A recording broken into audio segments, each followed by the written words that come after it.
CGST office जो DGGI office हमारा reason का है वो चंडीगढ़ में है। उसने हमें एक इन्फॉर्मेशन पास ऑन करी जिसको हम अलर्ट नोटिस बोलते हैं। अलर्ट नोटिस में ये बताया गया कि हिमाचल के लिए कुछ दिल्ली की फर्म थी जिन्होंने फेक सप्लाई करी थी। टोटल मामला जो है वो 173 करोड़ रुपए के फ्रॉड का है, जिसमें 3 सीएज और लीगल काउंसिल जो हैं वो अरेस्ट हो चुके हैं दिल्ली में।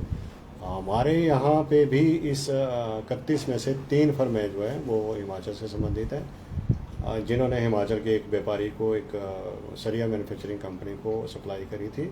इसमें 5 करोड़ 99 लाख रुपए का जो टैक्स था वो बनता था। 5 करोड़ 99 लाख रुपए के टैक्स को वेरीफाई करने के लिए हमने दिल्ली अथॉरिटीज़ को बार बार क्रॉसपॉन्डेंस करी और देखा, और उनकी तरफ से रिपोर्ट आई कि उन्होंने 5 करोड़ 99 लाख में से एक फर्म का जो सीजीएसटी ऑफिसर्स थे उन्होंने 3 करोड़ 82 लाख रुपए का जो रजिस्ट्रेशन जिस फर्म का था उसको रेट्रोस्पेक्टिवली, मतलब जिस डेट से फर्म आई थी उसी डेट से उसको कैंसिल कर दिया गया। इसका मतलब साफ हुआ कि जितना आईटीसी यहाँ की जो लोकल फर्म ने, मैन्युफैक्चरिंग कंपनी ने जो अवेल किया था वो सारे का सारा उसके लिए इनवैलिड हो गया। उसको इंटरेस्ट, पेनल्टी और टैक्स के साथ सारे का सारा हिमाचल सरकार को वापस करना है। इस सारे संज्ञान को लगभग 1 साल हो गया मामले को और संज्ञान में लेते हुए, और 1 साल से कार्रवाई चल रही थी। पार्शियली अभी तक वेरीफाई हुआ है। 3 करोड़ 82 लाख रुपए की डिमांड के ऊपर जो इंटरेस्ट और पेनल्टी बनती है उसको हमने बार बार कंपनी को इन्फॉर्म किया और उन्होंने मान भी लिया, और 50 लाख रुपया, 25 नहीं 50 लाख रुपया उन्होंने ब्लंटली DRC 3 के तहत जमा करवा दिया।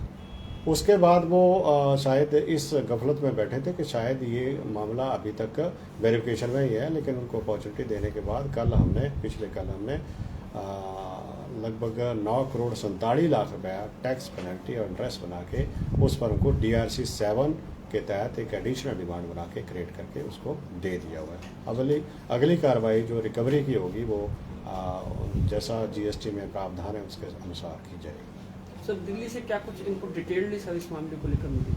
और दिल्ली से हमारे स्टेट में जो सप्लाई हुई है वो जो हिमाचल स्टेट का जो टैक्स का जो हार्म हुआ है वो लगभग 26 करोड़ रुपए का है।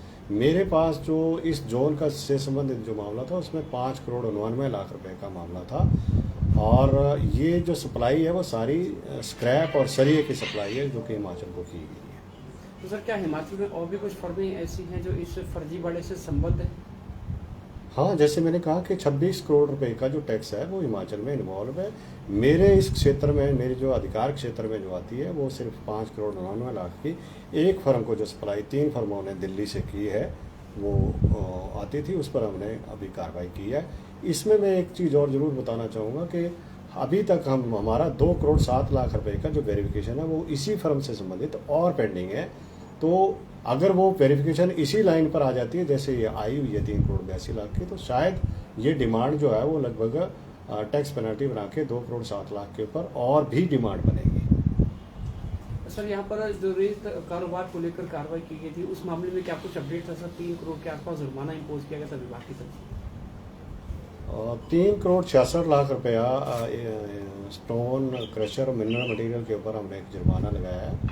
इसके लिए हमने जो ज़रूरी कार्रवाई है वो उसके रेड एंट्री रिकॉर्ड में LRA में हम प्रोसीड कर रहे हैं। उस एक्ट में, जिस एक्ट में हमने कार्रवाई की है उसको CGCR बोलते हैं। CGCR में ऐसा कोई समय सीमा नहीं है कि हमें कब कार्रवाई करनी थी, तो हमने उसके ऊपर जितनी कार्रवाई हो सकती है उसको हमने अंजाम दे दिया।